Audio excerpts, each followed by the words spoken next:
आप देख रहे हैं देश का number 1 news channel news 18 India और मैं हूं आपके साथ अंकिता दुबे। बुलेटिन की शुरुआत करेंगे, लेकिन सबसे पहले नजर डाल लेंगे देश और दुनिया की 20 बड़ी खबरों पर।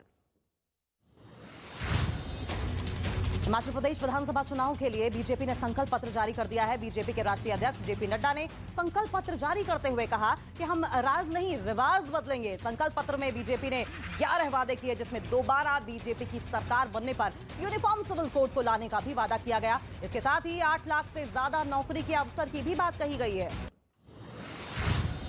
आज गुजरात के वलसाड में प्रधानमंत्री मोदी रैली करेंगे और भावनगर में एयरपोर्ट से जवाहर मैदान तक रोड शो भी करेंगे।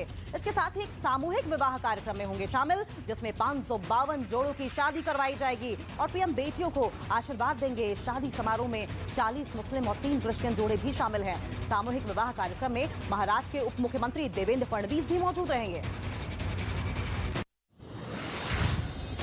यूपी के गोरखपुर में मुख्यमंत्री योगी आदित्यनाथ ने जनता दर्शन कार्यक्रम में लोगों की फरियाद सुनी। जनता दर्शन कार्यक्रम में लोगों ने सीएम योगी को अपनी समस्याएं बताई और उन्हें हर संभव मदद का भरोसा दिलाया। इस दौरान सीएम योगी एक बच्चे को दुलार करते भी नजर आए। वहीं अल्पसंख्यक समुदाय की महिला को शिक्षा का महत्व बताते हुए बच्चों को स्कूल भेजने की भी बात कहते हुए दिखाई दिए योगी आदित्यनाथ। मुख्तार अंसारी के बेटे अब्बास अंसारी को प्रयागराज की जिला कोर्ट ने 7 दिन के रिमांड पर भेज दिया है। हालांकि ईडी ने कोर्ट से 14 दिनों की रिमांड मांगी थी, लेकिन कोर्ट ने ईडी को अब्बास अंसारी की 7 दिन की कस्टडी ही दी। इससे पहले शनिवार को ईडी ने अब्बास अंसारी को गिरफ्तार किया था। उन्होंने मनी लॉन्ड्रिंग मामले में शुक्रवार को अपने प्रयागराज दफ्तर में अब्बास अंसारी से करीब 9 घंटे तक लगातार पूछताछ की थी।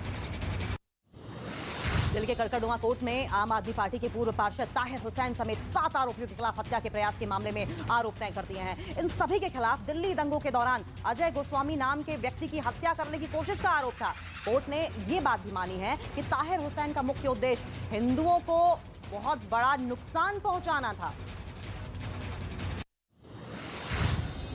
वहीं दिल्ली में बढ़ते प्रदूषण की वजह से सांस लेने में लोगों को मुश्किलों का सामना करना पड़ रहा है।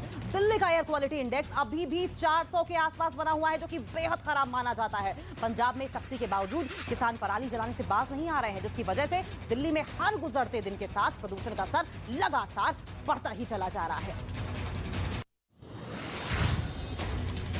राजधानी दिल्ली के बाद हरियाणा में भी NGT graded response action plan लागू कर दिया है, क्योंकि पराली के धुएं से दिल्ली ही नहीं पूरा एनसीआर गैस चेंबर बनता जा रहा है। हरियाणा में जीआरएपी यानी कि ग्रैप के तहत माइनिंग, हर तरह के कंस्ट्रक्शन और सड़क निर्माण पर रोक लगा दी गई है। कई शहरों में एक्वाई 400 के पार पहुंचने के बाद राज्य में उद्योग, बिजली और पीएनजी गैस पर ही चलाए जाने का सरकार ने फैसला लिया है।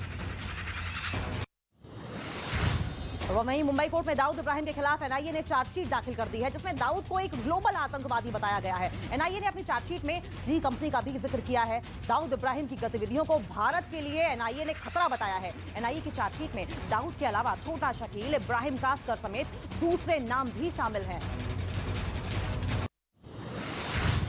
झारखंड के धनबाद से दिल दहला देने वाला एक वीडियो सामने आया है। वहां ट्रक ने मोटरसाइकिल को जोरदार टक्कर मार दी। ये घटना वहां लगे सीसीटीवी कैमरे में रिकॉर्ड हो गई है, जिसमें एक ट्रक के आगे के पहिए के नीचे मोटरसाइकिल फंसी हुई थी और फिर उसके पिछले वाले पहिए में मोटरसाइकिल में जो फंसा हुआ था सवार उसे रौंदते हुए निकल गए। हादसे में मोटरसाइकिल पूरी तरीके से चकनाचूर हो गई और पहियों के नीचे आए आदमी की मौके पर ही मौत हो गई।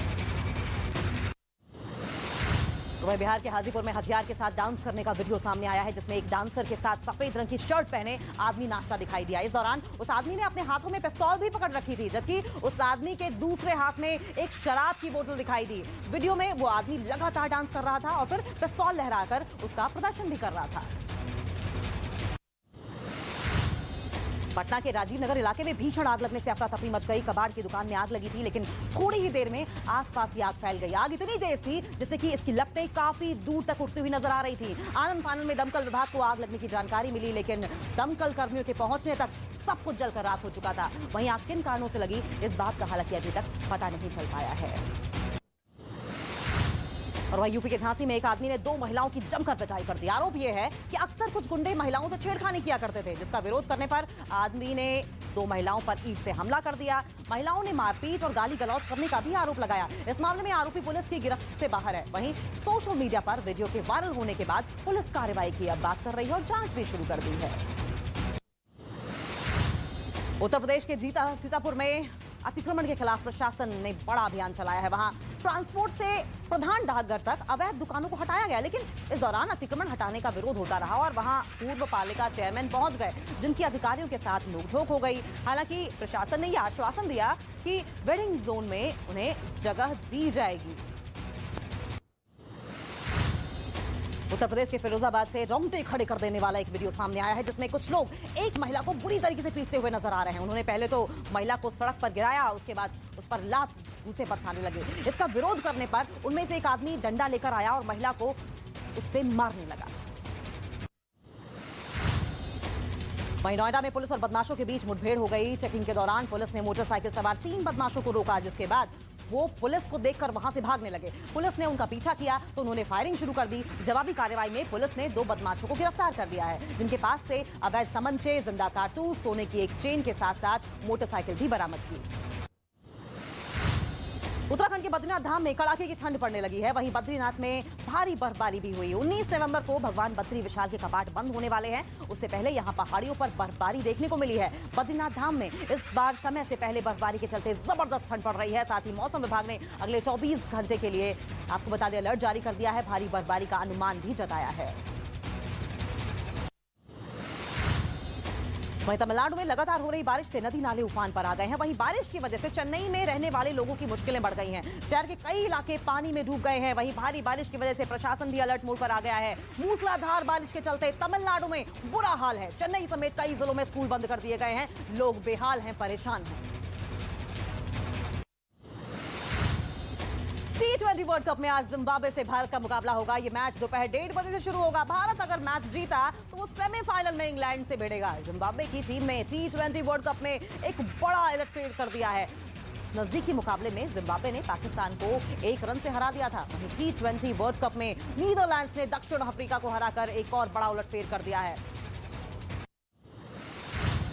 ट्विटर में ब्लू टिक के लिए $8 वाले प्लान की शुरुआत हो चुकी है। अभी ये प्लान iOS यूजर्स के लिए ही है, जिसकी शुरुआत कुछ ही देशों में की गई है। वहीं ट्विटर के सह संस्थापक और पूर्व सीईओ जैक डॉर्सी ने ट्विटर से बर्खास्त किए गए कर्मचारियों से माफी मांगी है। जैक डॉर्सी ने यह कहा है कि इस समय जो हालात हैं उसके लिए वो खुद को जिम्मेदार मानते हैं। वहीं अमेरिका के न्यूयॉर्क में एक बहुमंजिला इमारत में भीषण आग लगने से उसमें करीब 40 लोग झुलस गए। इमारत में आग लगने की खबर मिलते ही वहां अफरा तफरी मच गई और पूरे इलाके में धुआं ही धुआं फैल गया, जिसके बाद फौरन दमकल कर्मचारियों ने पूरी इमारत को खाली कराया। बताया ये जा रहा है कि लिथियम बैटरी की वजह से बहुमंजिला इमारत में ये आग लग गई थी, जिसकी वजह से हादसा हुआ।